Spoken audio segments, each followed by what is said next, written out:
Alright, what up YouTube?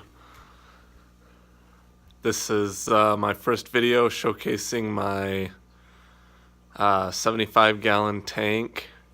It's, as you can see, very early stages.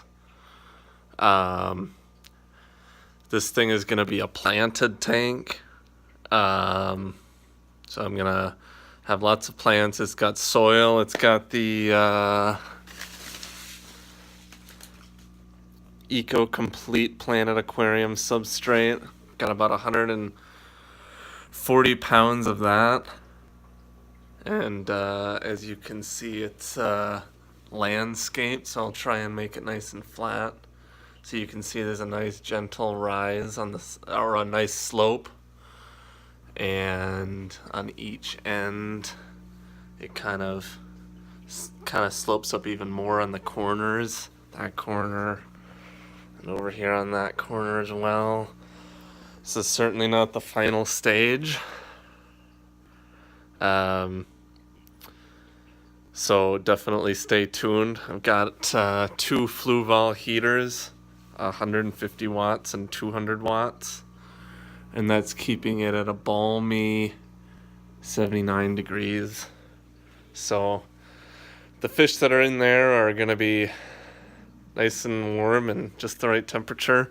I'm going to get to the fish in a moment, but I want to touch on the equipment. So let's look under the hood of this thing. Now, it seems quite loud. It's not really going to be that loud once it's all finished.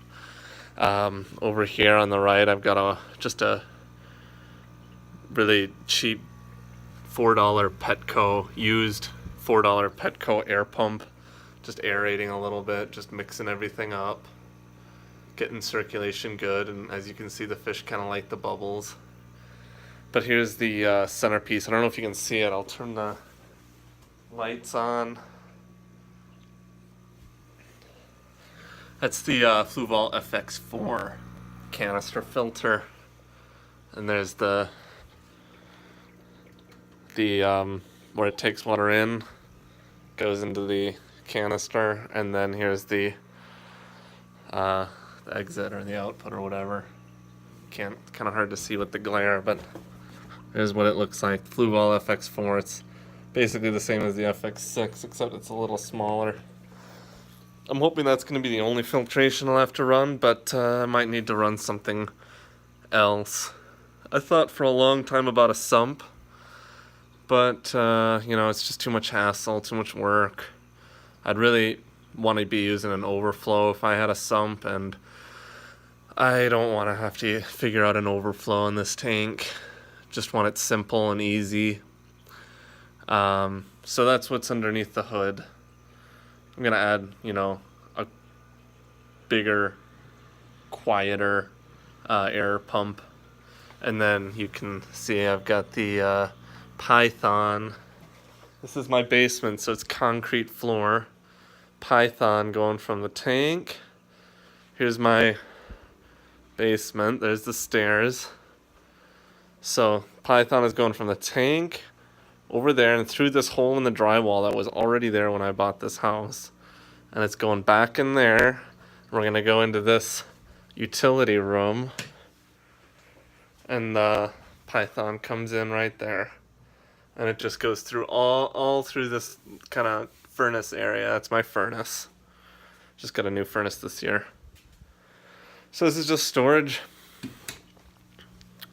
So that's how I do it. Water changes are a breeze. Vacuuming is a breeze. Putting water into the tank is a breeze. Don't use buckets anymore. Python is the greatest thing ever made. So in there, I've got 4 female guppies and a male guppy, fancy guppies. The guy at the fish store told me that the females are pregnant.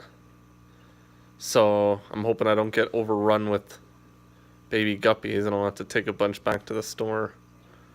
Oh, that might be a good idea. I'm quite poor right now. 140 pounds of Complete costs like $200.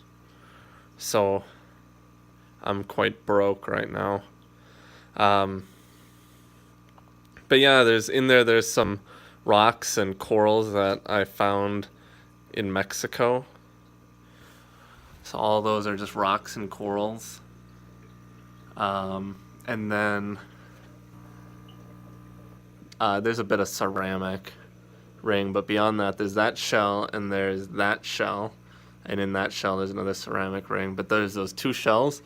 Those shells were in my girlfriend's dinner when we were having dinner in Mexico and near Cancun. We were vacationing in a village just outside of Cancun, and she pulled those shells out of her seafood dinner, and I brought them home, boiled all the features, the rock features, got boiled for probably about an hour in water, and then there's that big square right in the front. That's just an old filter cartridge from my 10-gallon tank upstairs that I'm just threw in there just to hopefully try and stimulate the cycling, the bacteria, and all that. You know, that filter cartridge was just loaded with beneficial bacteria. And that blue thing there, that's just another part of my old filter that was just, it's an Aquarium 10 filter, and it's just loaded with bacteria, so I just dropped it in there. I don't know if it helps at all, but it's not going to hurt. There's just another old, 10-gallon size filter, in tank filter, just filled with media. And there's a sponge that was just filled with bacteria. And, it's all just meant to make the water nice and clean. There's my test kit right next to the guitar. And I test. It was cycling. It was well into the cycling, well in its cycle, its first cycle when I last tested 2 weeks ago. So hopefully the guppies are safe, but I wouldn't be surprised if there was still some, bad chemicals in there. But hopefully they're fine. It's been a while. It's been a good month. Anyways, this is my first video, so hope you like it. Bye-bye. Peace.